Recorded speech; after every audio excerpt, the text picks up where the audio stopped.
Hello and welcome to part 2 of Religion and Identity. I'm going to jump right into it. We're going to talk about Buddhism and Shinto.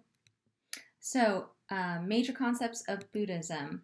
It was founded by Indian Prince Siddhartha, and he is often referred to as the Buddha. So, Siddhartha was a monk, a philosopher, a teacher, and a religious leader. He spent a lot of time meditating as a monk and kind of came to this state of enlightenment and then wanted to share that. So, major beliefs would be to look inward to attain enlightenment and fulfillment in your life. And Buddhists believe that people are masters of their own destinies. So if you are searching for peace, you need only to look inward to find it. And the word Buddha means enlightened or awakened one. And each and every person has their own Buddha within them. So Buddha is, like I said, within all of us. I'm going to show you a short video that can give you a little more detail on this religion.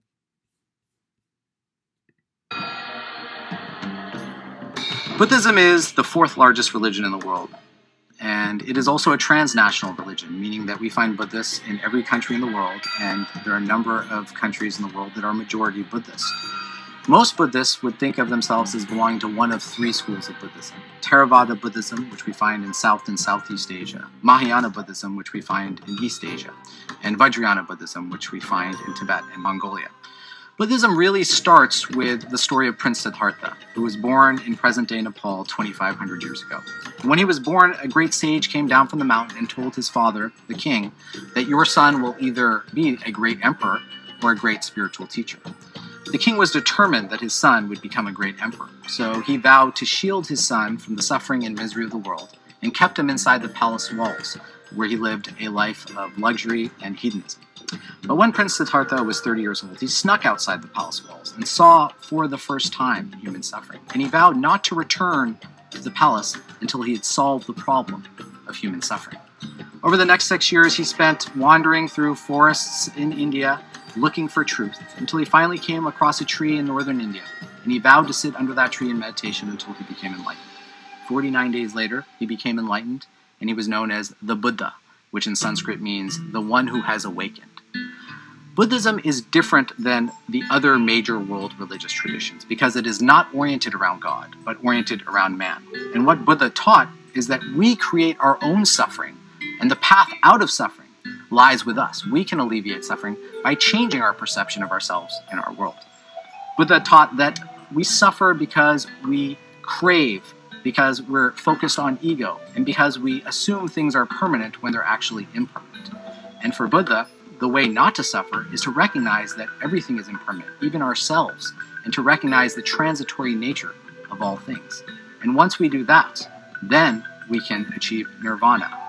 Buddhists believe that we're already enlightened Buddhas, and we just have to realize that ourselves. And for Buddhists, because the focus isn't on God, we can transform ourselves to become enlightened. We can understand the world in a particular way where we see the truth of our own natures. And in that respect, Buddhism is a self-empowering religion that many people gravitate towards because it doesn't necessitate that they worship any particular deity or engage in any other type of ritual other than meditation, contemplation, and introspection.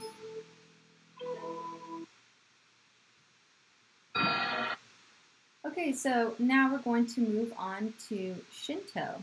So Shinto is a religious practice that is exclusively nationalistic to Japan. So it is only practiced in the nation of Japan, the country of Japan. And it was created as a distinction from Buddhism. But today, many people identify in Japan as both Shinto and Buddhist. So Shinto means the way of kami, or the way of the gods. And in this religion, they believe in multiple gods. So some major beliefs are virtue, intelligence, and courage. And Japanese believe that they are more virtuous and more intelligent than other groups. And this particular religion also focuses on things like nature gods. So you might pray to nature gods for rain. It also focuses on belief in your ancestors.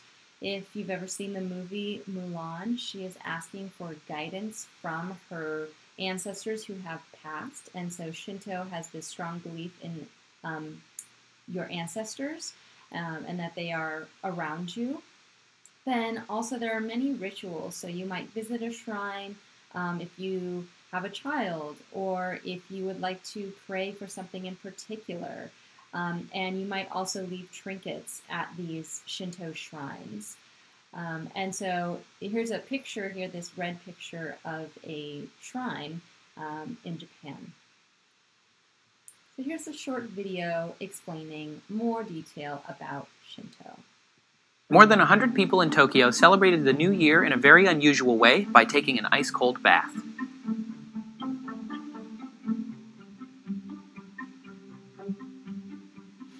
Dressed in traditional white clothing, the men and women jogged around a shrine and chanted before lowering themselves into the freezing cold water. This purification ritual is a central tenet of Shinto, a Japanese religion that is as old as the country itself. So what exactly is Shinto? Well, it's the largest religion in Japan, practiced by an estimated 80% of the population. Back in the 6th century, indigenous Japanese people invented the word Shinto to distinguish their already existing faith from Buddhism, which was spreading throughout the region. Over time, Shinto and Buddhism came to coexist peacefully. Shinto is considered more a way of life rather than a specific set of beliefs or worship of a central deity. Most Japanese people identify as both Buddhist and Shinto. So how can someone follow two religions at once? Well, Shinto doesn't have many of the characteristics associated with religion. Unlike Christianity or Buddhism, it has no official founder or sacred text. Shinto does not try to explain the world in a sense of right and wrong, and thus there are no Shinto preachers or missionaries. The only goal of Shinto is to be in touch with kami, or spiritual energy, through sacred rituals. These include weddings, funerals, worship at a shrine or at home, and huge festivals. The word Shinto means way of kami. Kami is extremely complex, but basically they are sacred spirits that exist in earthy objects like mountains and trees, and in concepts like fertility.